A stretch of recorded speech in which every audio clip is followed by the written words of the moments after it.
మళ్ళా వీళ్ళందరూ గంజాయి కనెక్ట్ అయ్యే పరిస్థితికి వచ్చారు.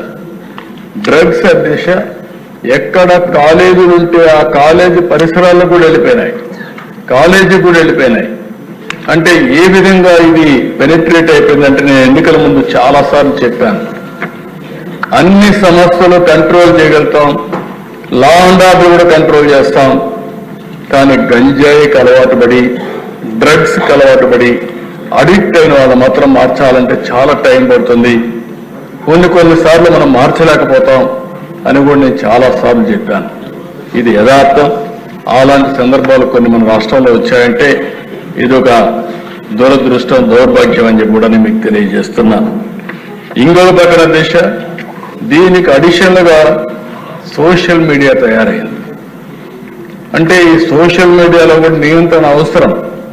మన పిల్లల్ని మనం కాపాడుకోవాలి, భావితరాలకు అందించాల్సిన బాధ్యత మన పైన ఉంది. ఒక పక్కన తెలుగు జాతి ప్రపంచంలోనే ఒక అగ్రజాతిగా తయారవుతున్న ఆనందపడుతున్నాం. ఇంకో పక్క ఈ రాష్ట్రంలో ఉండి మన పిల్లలు సర్వనాశనం అయిపోయే పరిస్థితికి వచ్చారని బాధపడుతున్నాం. ఉదాహరణకు మీరు చూస్తే అమెరికాలో దిశ తలసరి ఆదాయం భారతీయులది $1,20,000. అందులో 35% తెలుగువారు ఉన్నారు. ఇంకో పక్కన దిశ ఇక్కడుండే మన తలసరి ఆదాయం $3,000, $3,000. అంటే దగ్గర 40 రెట్లు ఎక్కువగా ఇక్కడ పుట్టిన వాళ్ళు అమెరికాకి వెళ్ళి అక్కడ పనిచేసి నాలెడ్జ్ ఎకానమీలో 40 రెట్లు ఎక్కువ ఆదాయం సంపాదించే పరిస్థితికి వచ్చారు. అమెరికాలో ఉండే అమెరికన్స్ తలసరి ఆదాయం $60,000. అంటే మనలో సగం. శక్తి ఉంది, సామర్థ్యం ఉంది. అదే సమయంలో దీన్ని సద్వినియోగం చేసుకోవాల్సిన బాధ్యత మనందరిపైన ఉంది. ఇంకో పక్క నిన్నే చూస్తే అది చూసినప్పుడు నాకు ఆనందం, మళ్ళీ ఇవన్నీ చూస్తే బాధ. నిన్న చూస్తే అమెరికాకు పోయిన వాళ్ళు 23-24లో 3,30,000 మంది వెళ్ళారు భారతదేశం నుంచి. అందులో 1,86,000 మంది అంటే 56% తెలుగు వాళ్ళు వెళ్ళారు. భారతదేశం మొత్తం 65,000 కోట్ల రూపాయలు ఖర్చు పెడుతున్నారు చదువు మీద. ఒక్క సంవత్సరం ఇక్కడి నుంచి పోయిన వాళ్ళు ఖర్చు పెట్టే డబ్బులు చూస్తే 60,000 కోట్ల రూపాయలు చదువు మీద ఖర్చు పెట్టి నాలెడ్జ్ ఎకానమీలో దూసుకుపోయే పరిస్థితికి వచ్చారు. కానీ ఇక్కడికి వస్తే దిశ ఎక్కడ చూసినా సోషల్ మీడియాలో చూస్తే వల్గారిటీ, అది చూస్తే బాధ. ఒకరిద్దరి పైన దిశ అందరిపైన ఇదే వార్తలు రాసే పరిస్థితికి వచ్చారు. అదే ఈ రోజు మీరు చూసినప్పుడు ఓసారి ఎంత బాధ వేస్తుందంటే, ఒక బాధ్యత కలిగిన రాజకీయ నాయకుడు ఎవరైనా కావచ్చు, ఏదైనా ఒకప్పుడు నేను చూస్తే ఒక చిన్న విషయం విమర్శ వచ్చిందంటే చాలా కాన్షియస్గా ఉండేవాడు. పేపర్లో ఒక చిన్న ఆర్టికల్ వస్తే ఆ ఆర్టికల్ పైన మదన పడి ఇమ్మీడియట్ గా కౌంటర్ చేసి మనం డిసాసోసియేట్ అయ్యేవాళ్ళం. ఒకప్పుడు దిశ మీరు కూడా ఉన్నారు. నేను తెల్లవారితో నిద్ర లేసి రాష్ట్రంలో అన్ని న్యూస్ పేపర్లో వచ్చే ఆర్టికల్ చూసుకొని 6 గంటలకు సమీక్ష చేసి అక్కడి నుంచి అధికార యంత్రాంగాన్ని ఉరికి తెచ్చిన పరిస్థితి. దాంతో ఒక భయంగా ప్రతి ఒక్కరు పనిచేశారు. ఈ రోజు మనం చూస్తే సోషల్ మీడియా చూస్తే ఈ రోజు ఎవరిపైన ఏ ఆర్టికల్ వస్తుందో ఏ ఫోటో వస్తుందో చెప్పలేని పరిస్థితి. నిన్న కూడా చూస్తే ఒక మాజీ ముఖ్యమంత్రిగా పనిచేసిన వ్యక్తి ఏదైతే తన తల్లి పైన లేకుంటే సోదరి పైన ఆర్టికల్స్ పెట్టి డ్యామేజ్ చేస్తే వాళ్ళని సమర్థించే పరిస్థితికి వచ్చాడు. అంటే ఆ దిశ ఎవరైనా సరే మనం ఒక విషయం గుర్తుపెట్టుకోవాలి, ఎందుకు ఇలాంటి కఠినమైన చట్టాలు కావాలి, పోలీసు వ్యవస్థ కూడా కఠినంగా ఎందుకు యాక్ట్ చేయాలంటే ఇవన్నీ చూసినప్పుడు మనం గుర్తుపెట్టుకోవాల్సిన అవసరం ఉంది. ఒక వర్రా రవీందర్ రెడ్డి, నేను ఆ పేరు ఇక్కడ చెప్పక్కర్లేదు, కానీ నేరస్తుల పేరు కూడా చెప్పి భయపెట్టకపోతే ఇష్టానుసారంగా తయారయ్యే పరిస్థితి వస్తారు. కొన్నిసార్లు మనం కూడా చర్చించాల్సిన బాధ్యత కూడా ఉంది. అతని మీద వైఎస్ఆర్కు పుట్టిన బిడ్డ కాదు, వైఎస్ విజయమ్మ బిడ్డ మాత్రమే. ఇంకా ఉండేటి నేను చెప్పలేని దిశ. ఏం చెప్పాలో నాకైతే అర్థం కాదు. అది నా నోటితో నేను చెప్పే విషయాలు కాదు.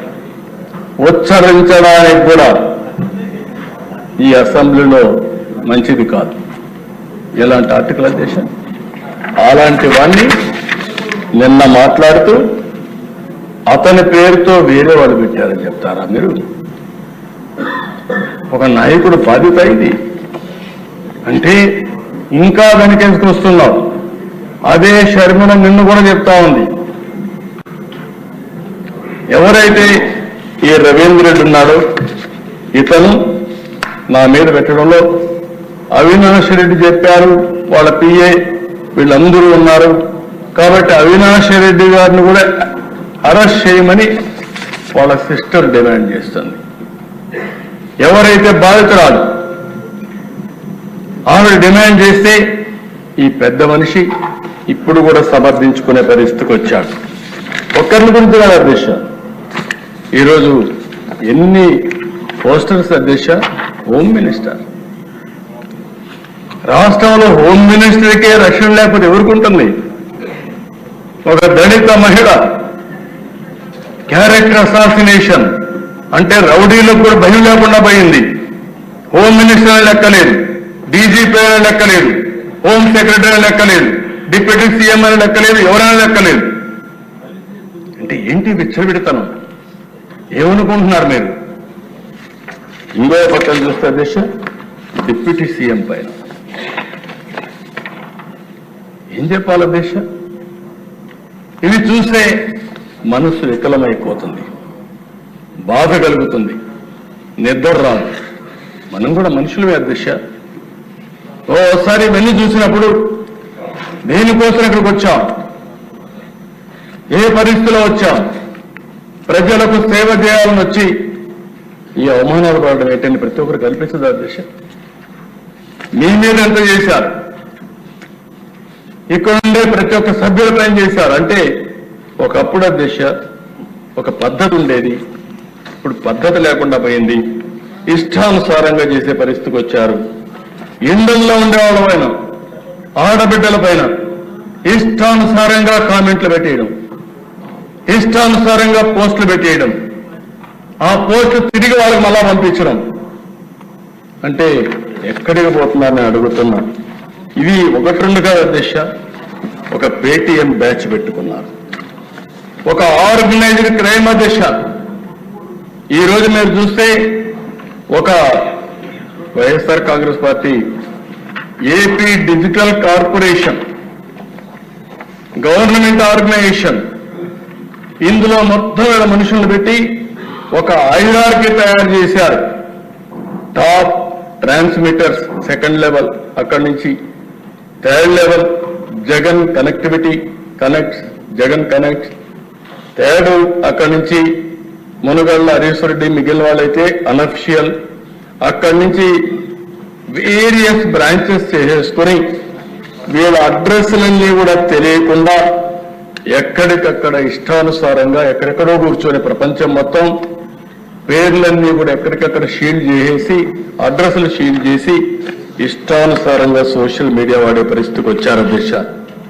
అంటే వీళ్ళు అనుకుంటున్నారు, ఒకటే అనుకున్నారు అధ్యక్ష, మేము చాలా తెలివైన వాళ్ళని, మా పోలీసులు వాళ్ళకంటే తెలివి తక్కువైతే వాళ్ళ ఆటలు సాగుతాయి. ఈరోజు చెప్తున్నా, ఇలాంటి చాలా చూశా. భవిష్యత్తులో ఎవరైనా సరే ఆడబిడ్డల జోలుకొస్తే ఒకటే హెచ్చరిస్తున్నా, ఏం చేయాలో చేసి చూపిస్తాం. అందుకే పటిష్టమైన చట్టాలను కూడా తీసుకొచ్చాం. ఆ చట్టాల ద్వారా అవసరమైతే ఇంకా అధ్యయనం చేస్తాం. ప్రపంచం మొత్తం కూడా అధ్యయనం చేసిన తర్వాత ఇంకా పటిష్టమైన చట్టాలు తీసుకొచ్చి నేరస్తుల గుండెల్లో రైళ్లు పరిగెత్తించే విధంగా ఇక్కడ లా అండ్ ఆర్డర్ మెయింటైన్ చేస్తామని చెప్పి కూడా నేను మీకు తెలియజేస్తున్నాను. అధ్యక్ష, ఈరోజు మీరు చూస్తే నేను తీసుకొచ్చిన చట్టాలు కూడా మీరు ఒకసారి చూసినప్పుడు చాలా ఎఫెక్టివ్గా తీసుకొచ్చాం. దేశమంతా కూడా అధ్యయనం చేశాం. ఈరోజు మీరు చూసినప్పుడు ఒకటి నూతనంగా వచ్చినటువంటి ల్యాండ్ గ్రాబింగ్ ప్రొహిబిషన్ యాక్ట్ 2024. ఈ యాక్ట్ లో చాలా ఈ మధ్య కాలంలో మీరు చూశారు అధ్యక్ష, ల్యాండ్ అనేది చాలా సున్నితమైన విషయం. తల్లికి బిడ్డకు ఎలాంటి అనుబంధం ఉంటుందో భూమికి యజమానికి కూడా అలాంటి అనుబంధం. 2 సెంట్లు భూమి కోసం ఎన్నో పోరాటాలు చేసి జీవితాంతం కూడా పోరాడిన సందర్భాలు చూశాం. అలాంటి భూమి విషయంలో ఇష్టానుసారంగా చేసే పరిస్థితికి వచ్చారు. ప్రజల ఆస్తులకు రక్షణ లేకుండా ల్యాండ్ మాఫియాకి చేయూత ఇచ్చే విధంగా ల్యాండ్ టైటిలింగ్ యాక్ట్ పేరుతో వీళ్ళు ఇష్టానుసారంగా ఆట్లాడే పరిస్థితికి వచ్చారు. 2023లో జీవో నెంబర్ 512 చట్టాన్ని తీసుకొచ్చారు. ఇది రాజ్యాంగ విరుద్ధమైన చట్టం. ఇది అతిపెద్ద కుట్ర. ప్రతి ఒక్కరి భూమి వీళ్ళ చేతుల్లో పెట్టుకొని వాళ్ళని ఆడించాలని చెప్పి ప్రయత్నం చేశారు. మోసాలకు అక్రమాలకు తెరదీశారు.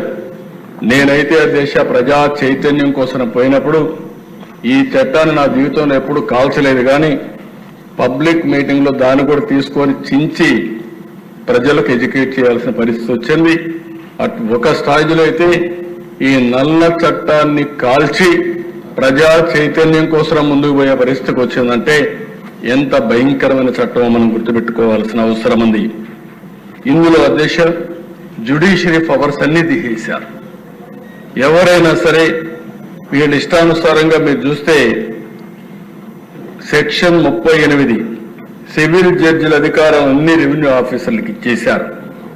ఇంకొక పక్క ఏ వ్యక్తినైనా సరే ల్యాండ్ టైటిలింగ్ ఆఫీసర్గా పెట్టుకోవచ్చని సెక్షన్ 5(1) అంటే వాళ్ళ ఇంట్లో సాక్షిలో పనిచేసే గుమస్తాలందరూ కూడా ల్యాండ్ టైటిలింగ్ ఆఫీసర్స్ అయిపోయే పరిస్థితికి వచ్చింది. అంత మునుపు డిజిటల్ కార్పొరేషన్లు ఎట్లయితే ఇష్టానుసారంగా పెట్టి పోస్టులు పెట్టారో అదేవిధంగా ఇక్కడ ఈ చట్టంలో తీసుకొచ్చారు. రెవెన్యూ రికార్డులో భూ యజమాని పేరు మార్పు చేయాలంటే వారికి నోటీస్ కూడా ఇవ్వాల్సిన పని లేదు. ఏదైనా జరిగితే హైకోర్టుకు పోవాలి. మామూలు వ్యక్తి ఏదైనా జరిగితే హైకోర్టుకు పోవాలనే పరిస్థితి వస్తే ఎక్కడైనా సాధ్యమా అని అడుగుతున్నాను. ఇంకో పక్కన దేశ ఇక్కడ సెక్షన్ 5 టైటిల్ రిజిస్ట్రేషన్ ఆఫీసర్ నియామకం గురించి ఏ వ్యక్తులైనా టీఆర్ఓగా నియమించుకోవచ్చని చెప్పే పరిస్థితికి వచ్చారు. సెక్షన్ 11 ప్రకారం టైటిల్ రిజిస్టర్లో పేరు చేర్చే వ్యవహారంపై తలెత్తే వివాదంపై ఎల్టీపీఓ ఇచ్చిన ఉత్తర్వులపై హైకోర్టు మాత్రం ఎంక్వైరీ చేస్తుందని పెట్టే పరిస్థితికి వచ్చారు. ఇవన్నీ చూసిన తర్వాత ఆ రోజు హామీ ఇచ్చిన తర్వాత నేను మొట్టమొదటిసారిగా ముఖ్యమంత్రి అవతాన్ని సంతకం పెట్టి ఈ చట్టాన్ని రద్దు చేశాం. చట్టాన్ని పూర్తిగా రద్దు చేసే పరిస్థితికి వచ్చాం.